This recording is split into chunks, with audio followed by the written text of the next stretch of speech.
استعمال نہ کریں.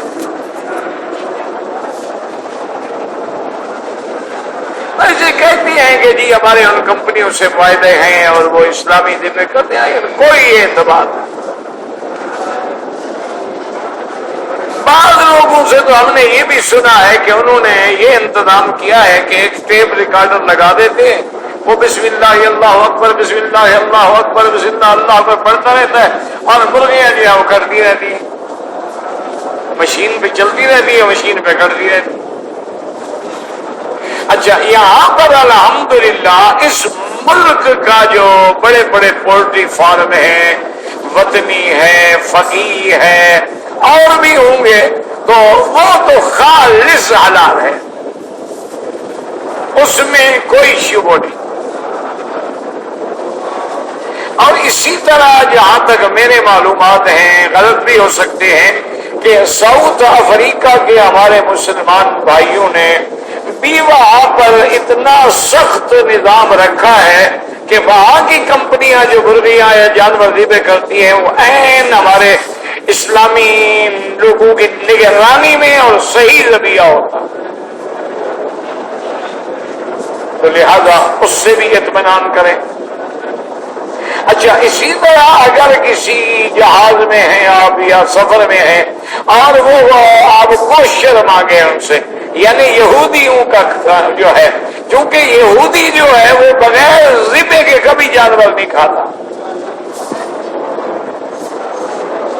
اس لیے بڑے بڑی دنیا میں، بڑے بڑے ہوٹلوں میں، بڑے بڑے سپر سٹوروں میں ان کے بالکل سیکشن ہی الگ ہے. سوال ہی پیدا نہیں ہوتا کہ بغیر ذبح کے وہ چیز کھائیں. اہل کتاب ہے، وہ بھی جب ذبح کرتے ہیں تو اللہ کے نام پہ ذبح کرتے ہیں، بسم اللہ اللہ اکبر. تو اگر ذبیحہ اہل کتاب ہے تو وہ بھی کھانا چاہیں، لیکن اگر اہل کتاب ہو اور وہ جھٹکے سے کر رہے ہوں تو حرام ہے.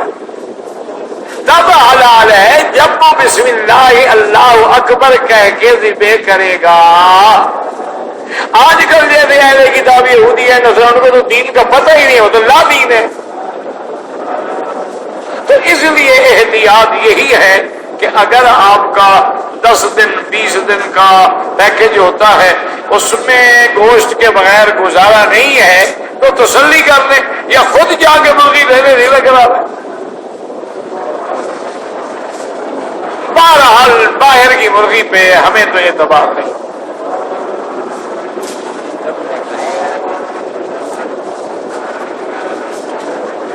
والدین کے لیے عمرہ کریں، حج کریں، نفل پڑھیں، سب ثواب ہوتا ہے.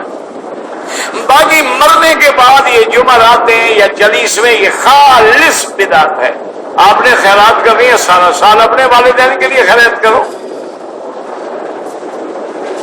نماز جنازہ کے ساتھ چلتے ہوئے بلند آواز میں کلمہ پڑھنا یہ بدعت. کہتے جی کہ قبر پر لوگ حافظوں کو پیسے دے کر 40 دن کے لیے بٹھاتے ہیں کہ جی قرآن پڑھو، یہ خالص بدعت ہے، ناجائز ہے. پڑھنے والا بھی گناہ گار ہے اور پڑھانے والا بھی گناہ گار ہے.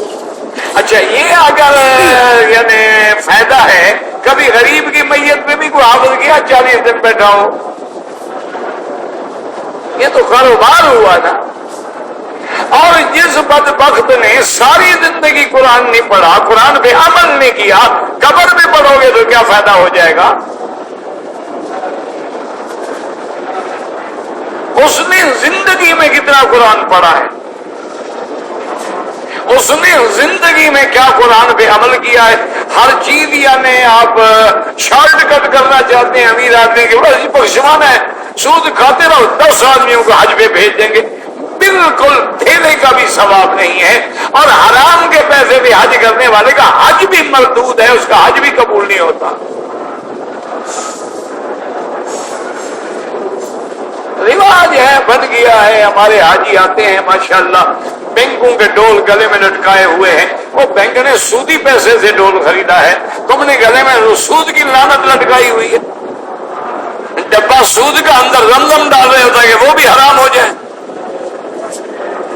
اچھے حاجی ہو بھائی، کسی نے چھتری پکڑی ہوئی ہے، کسی نے جناب وہ گلے میں ڈول، مفت ملتا ہے نا، مفت کی شراب تو کہتے ہیں مولوی بھی نہیں چھوڑتے۔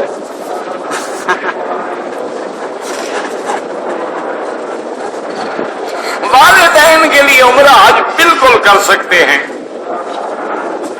قربانی کا گوشت جو ہے یا عقیقہ وہ آدمی کھا سکتا ہے، قربانی کا گوشت جو ہے تیسرا حصہ آپ خود کھائیں، گھر میں لائیں، عقیقے میں بھی آپ کھا سکتے ہیں۔ کہتے ہیں جی کہ اگر بیوی جوان ہو تو آدمی داڑھی کو کالا رنگ کر سکتا ہے۔ اچھا، اگر بیوی جوان ہو تم داڑھی کو کالا رنگ کر دو تو بیوی کو کیا فائدہ ہوگا؟ مجھے سمجھاؤ تو صحیح نا ذرا۔ نہیں، کالا رنگ کرنے سے تم کوئی جوان ہو جاؤ گے، جو تمہاری طاقت ہے، قوت ہے، وہ تو بیوی کو پتا ہے، تم دوسروں کو دھوکہ دینا چاہتے ہو، یا تمہاری بیوی بھی دوسروں کو دھوکہ دینا چاہتی ہے کہ میرا خاوند دیکھو جوان ہے، ابھی تک بال کالے ہیں۔ بالکل حرام ہے۔ اور دوسری بات یہ بھی یاد رکھو میرے عزیز، میرے بزرگ ناراض نہ ہوا کریں، عمر ہو جائے تیری 70 سال اور خضاب تم نے سیاہ ایسے لگایا ہے جیسے 16 سال کی عمر کے بال بھی سیاہ ایسے نہیں ہوتے، وہ دیکھنے میں ویسے ہی کارٹون نظر آتا ہے، اچھا نہیں لگتا وہ۔ اگر آپ کو شوق ہے نا تو یہ علم ہے، یہ جو خطاب ہے نا یہ علم ہے۔ آپ متعلقہ آدمی کے پاس جائیں، وہ آپ کی جلد دیکھے گا، چمڑا دیکھے گا، اس کے بعد وہ میچنگ کلر آپ کو بنا کے دے گا کہ یہ لگایا کرو۔ اور کالا تو ویسے حرام ہے شریعت میں، آپ براؤن لگا دیں وہ کالے کا کام کر جائے گا۔ یا جیسے حدیث مبارک میں آتا ہے کہ آپ نے فرمایا تھا کہ الحنا، تو مہندی اور مہندی میں ڈالتے ہیں بسمہ، وہ اگر میں ڈالیں تو وہ بھی ایک اچھا رنگ بن جاتا۔